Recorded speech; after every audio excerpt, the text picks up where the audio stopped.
Hai guys, welcome back to my channel. Kembali lagi bersama saya Aibujo di channel Bincang.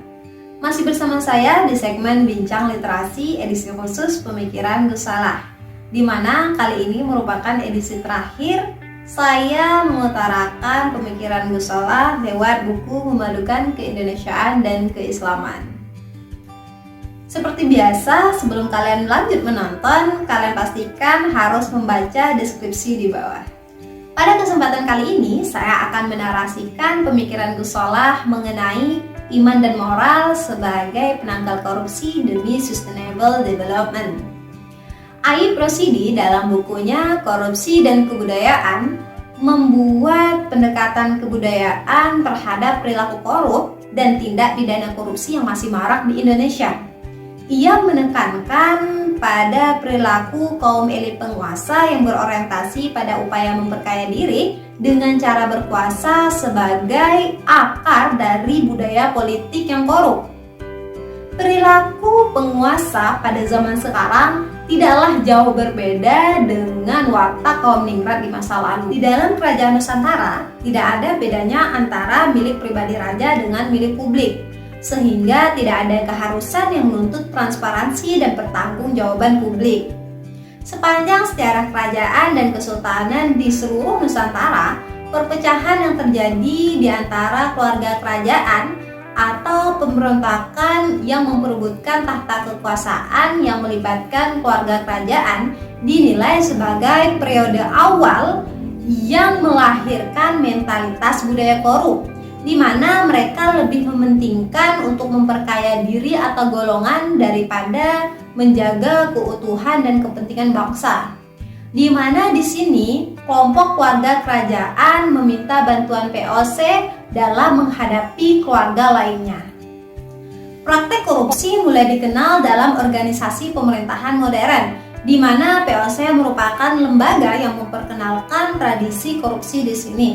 Dalam hal ini yang dapat disampaikan ialah praktek suap yang dilakukan oleh priai Jawa untuk mendapatkan kedudukan yang dibagikan oleh POC, menyusul pergantian sistem penggajian tradisional dan pungutan pajak oleh Belanda atas tanah dan hasilnya, di mana Dr. Van Leeuwen menulis bahwasannya POC bangkrut akibat praktek korupsi yang meluas.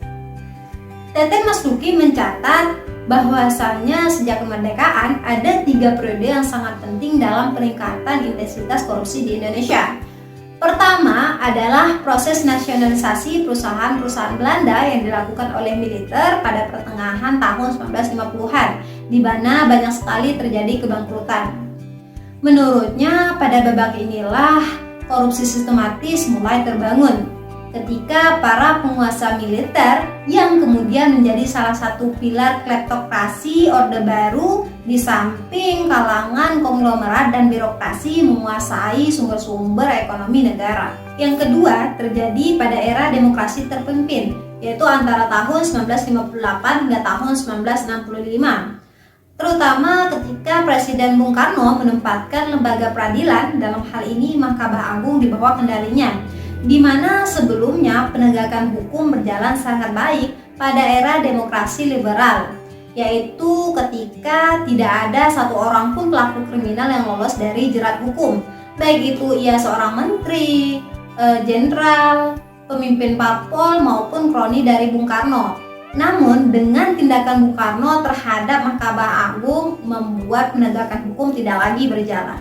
Ketiga, ketika terjadi sentralisasi kekuasaan di tangan presiden semakin menguat di era Orde Baru, di mana semua elemen demokrasi seperti pemilu, pers, birokrasi, parpol, dan DPR, bahkan lembaga peradilan berhasil dijinakkan, sehingga membuat check and balance tidak lagi dapat berjalan. Kita semua menyaksikan pada awal era reformasi muncul kesadaran bahwasanya korupsi merupakan masalah utama bagi bangsa dan negara Indonesia, ditandai dengan adanya pembentukan KPK yang disetujui oleh Undang-Undang pada tahun 2002. Tapi ternyata tidak juga mengurangi intensitas korupsi yang terjadi, jika tidak ingin dikatakan bertambah.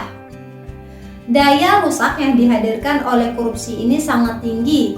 Terlihat adanya keterlibatan PBB dalam mencari solusi untuk memberantas korupsi, sehingga PBB mengeluarkan United Nations Convention Against Corruption pada tahun 2003. Gusolah mengatakan bahwa tidaklah mudah merumuskan peran iman dan moral sebagai penangkal korupsi demi sustainable development.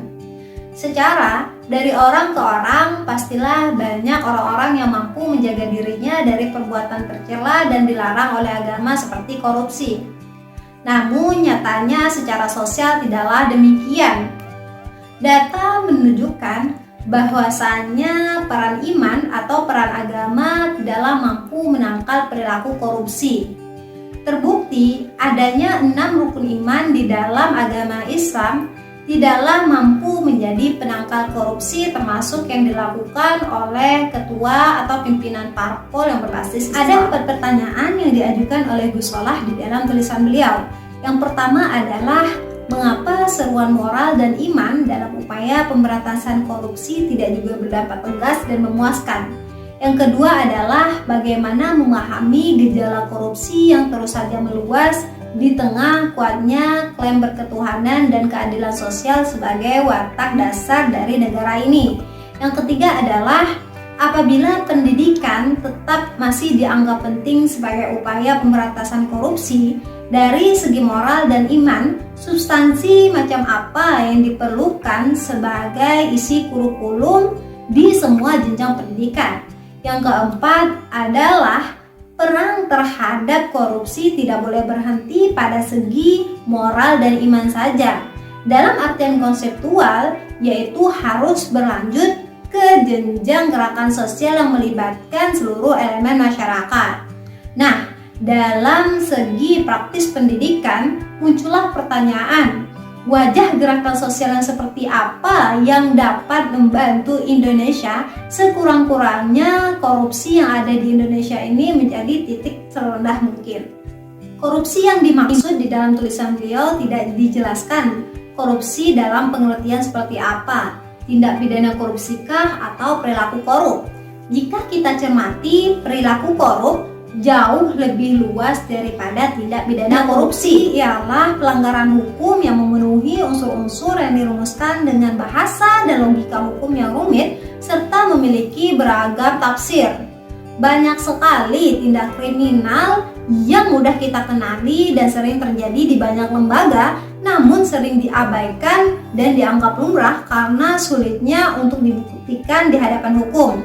Salah satunya adalah adanya perjalanan dinas fiktif dan APBN yang sering dibesar-besarkan.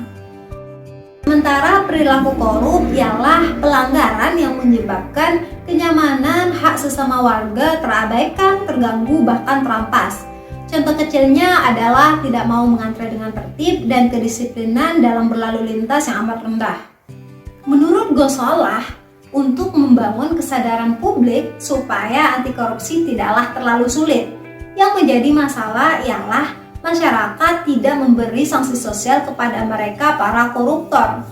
Pada umumnya, masyarakat masih memberi penghormatan kepada mereka yang mau memberi kepada masyarakat, walaupun mereka telah terbukti melakukan tindak korupsi. Para koruptor yang telah menjalani hukuman mungkin awalnya kurang pede untuk tampil di depan publik, namun lama-kelamaan mereka akan segera beradaptasi.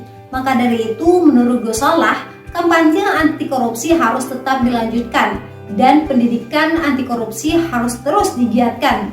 Apalagi pendidikan karakter yang berbasis kejujuran harus disebarluaskan ke seluruh sistem pendidikan. Pada intinya, tampak nyata bahwasanya hablum minallah tidak selalu berkaitan dengan hablum minannas. Gusolah mengatakan bahwasanya kebanyakan dari umat Islam lebih mengutamakan hubungan vertikal dan tidak memikirkan hubungan horizontal. Kebanyakan dari kita jika sudah merasa soleh secara ritual dan soleh secara sosial, tidak apa-apa tidak soleh secara profesional. Gusolah menganggap kita sedang membangun neraca antara pahala dan dosa. Padahal jika kita tetap berbuat keji dan mungkar, maka sholat kita belum tentu benar. Sampai di sini saja segmen Bincang Literasi edisi khusus pemikiran Gusolah. Semoga bermanfaat dan kalian tertarik untuk membaca bukunya. Bye, jangan lupa like and subscribe.